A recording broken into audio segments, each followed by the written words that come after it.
Hello everyone, welcome back to my channel. कसे आहात तुम्ही सगळे? आय होप की तुम्ही हॅपी आणि हेल्दी असाल. विचार करत होते की उद्या गुढीपाडवा आहे आणि सगळं बऱ्यापैकी जेवढं डोक्यात होतं तेवढं आवरलेलं आहे घरातलं, पण माझं स्वतःचं काही आवरून नाही झालं आहे. आणि म्हणलं तर चला, लास्ट मिनिट आहे एकदम. 8:30 पावणे 9 झाले होते. बाकी सगळं आमचं आवरून झालं होतं, जेवणं वगैरे सगळं रात्रीचं माझं आवरून झालं होतं. किचन वगैरे मागे तुम्ही बघत असाल, किचनचा लाईट पण ऑफ केला होता आणि आम्ही मास्टर शेफ बघत होतो. मास्टर शेफ बघायला आम्हाला तिघांनाही खूप आवडतं आणि म्हणजे मला पदार्थ बनवायला खूप आवडतं की नाही माहीत नाही, म्हणजे नाही आवडत एवढं, पण बघायला खूप वेगवेगळ्या इंटरेस्टिंग रेसिपीज आवडतं मला. तर आणि ऑफकोर्स ती जी लेवल आहे मास्टर शेफची ती अमेझिंग आहे. सो ते बघता बघता एकीकडे म्हटलं चला फेस क्लीनअप करूया. जे काही घरात प्रॉडक्ट्स अवेलेबल आहेत ते मी तुम्हाला दाखवलेलेच आहेत, स्क्रीनवरती तुम्ही बघता आहात. तर ते सगळे वापरून थोडंसं क्लीनअप केलेलं आहे मी. आणि त्याच्यानंतर ना माझ्याकडे एक शीट मास्क पण होतं, जे मी रेकॉर्ड नाही केलं आहे, पण ते मी नंतर 15-20 मिनटं लावून ठेवलं होतं, जेव्हा मी हे आता तुम्ही सगळं बघताय ना हे क्लिनिंग झाल्यानंतर.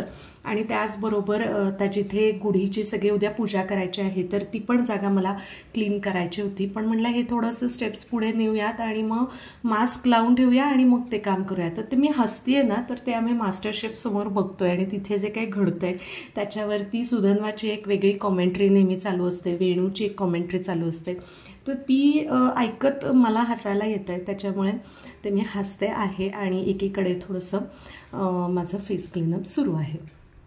कितीही म्हणलं ना की स्वतःच्या आवरण्याकडे, स्वतःच्या दिसण्याकडे आपण कोणतेही सण समारंभ आले की आधी प्रायोरिटी द्यायची, हे कितीही ठरवलं तरी 100% नाही जमत. तुमच्याही बाबतीत असं होतं का? तुम्ही मला सांगा की घरात काही असेल तर पहिल्यांदा घरातल्या सगळ्या गोष्टी, त्याच्या अरेंजमेंट्स, त्या दिवशीसाठीच्या अरेंजमेंट्स, मग घरातल्या मेंबर्सच्या सगळ्या गोष्टी, किंवा काही सणवार असेल तर तसंच, किंवा बाहेर जायचं असेल तरी तसंच. आणि मग थोडासा लास्ट मुमेंटला आपल्याला वेळ मिळतो हे सगळं करायला. हे तुमच्याही बाबतीत होतं का? मला कमेंट्स करून जरूर सांगा. माझं तर मोस्टली होतं, पण तरीसुद्धा मी जे करते त्याच्यामध्ये मी शक्य तेवढा सगळा आनंद घेते. चिडचिड होत नाही असं नाही, होते, पण कमी होते, म्हणजे जास्त नाही होत, कारण की हे आपण मनापासून हे आपण स्वीकारलं आहे ना, आपल्यावरती कोणी असं आणून लादलेलं नाही आहे. मग आता आपण स्वीकारलं आहे तर करायच्या त्या गोष्टी आणि त्याच्यातनं पण आपल्यासाठी वेळ शोधत राहायचं आणि करत राहायचं. कधी घरातल्या घरात करायचं, कधी पार्लरमध्ये जाऊन करायचं, अशा गोष्टी अधनंमधनं मॅनेज करत राहायच्या. कारण की ऑफकोर्स ह्या सगळ्या मॅनेजमेंटलाच तर शेवटी संसार म्हणतात नाही का. आणि आपण आपल्या आजीला, आईला हेच करताना बघत आलो आहे. आणि कधी कधी तर मी असा विचार करते की आपल्याला जेवढं या गोष्टी करण्याचं फ्रीडम मिळतं, खूप समाजात अशा बायका आहेत त्यांना एवढंही मिळत नाही. आणि मग आपण का रडतो की मला हे नाही, मला असं नाही करतायत, मला तसं नाही करतायत.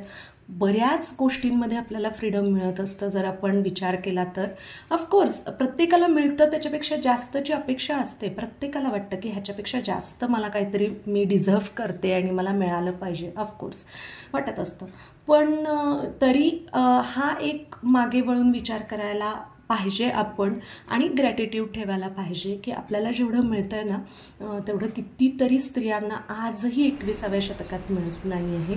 आणि असाच ग्रॅटिट्यूड ठेवून आपण नवीन वर्षाच्या, नवीन दिवसाची सुरुवात करतो आहे. सकाळ सकाळ मी तुम्हाला माझं हे कडुनिंबाचं मागच्या वर्षी गुढीपाडवायला लावलेलं रोप दाखवते आहे. मागच्या वर्षी छोटूसं आणलं होतं मी आणि लावलं होतं. आज एवढं मोठं छान झालेलं आहे ते. आणि रोज ते आम्हाला छान आरोग्यदायी पानं देत असतं.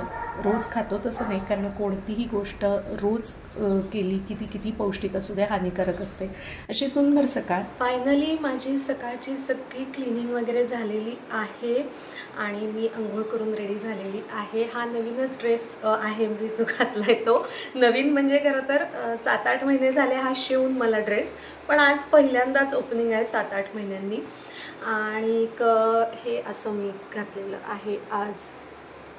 मंगळसूत्र, बांगड्या मॅचिंग मोरपिशी कलरच्या, आणि हे असं कानातल्या पुड्या.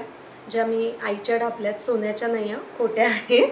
तर अशी मी तयार झालेली आहे. थोडासा फॅनचा आवाज येत असेल तर प्लीज इग्नोर करा, कारण की ऑलरेडी मी तो थोडासा स्लो केला आहे, पण ह्याच्यापेक्षा बंद नाही करता येते, खूप उकडतं आहे.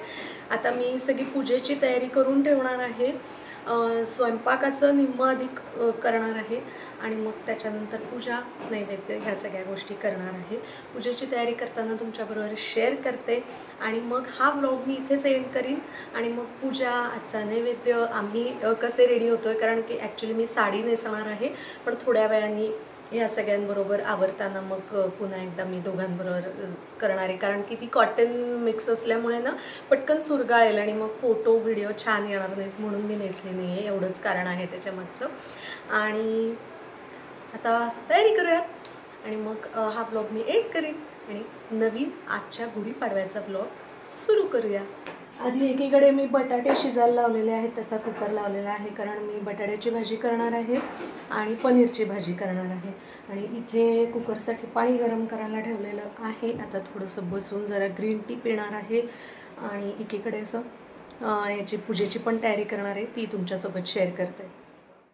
तर आता म्हणलं त्याप्रमाणे आजचा हा गुढीपाडव्याचा दिवस जास्त काही ह्याच्यात मी तुमच्यासोबत शेअर नाही करत आहे. आदल्या दिवशीची प्रिपरेशन्स आणि सकाळच्या प्रिपरेशन्स एवढं मी तुमच्यासोबत शेअर केलेलं आहे. नेक्स्ट व्लॉगमध्ये पूर्ण गुढीपाडव्याचं सेलिब्रेशन शेअर करीन आणि अशा पद्धतीने तयारी केलेली आहे मी सगळी.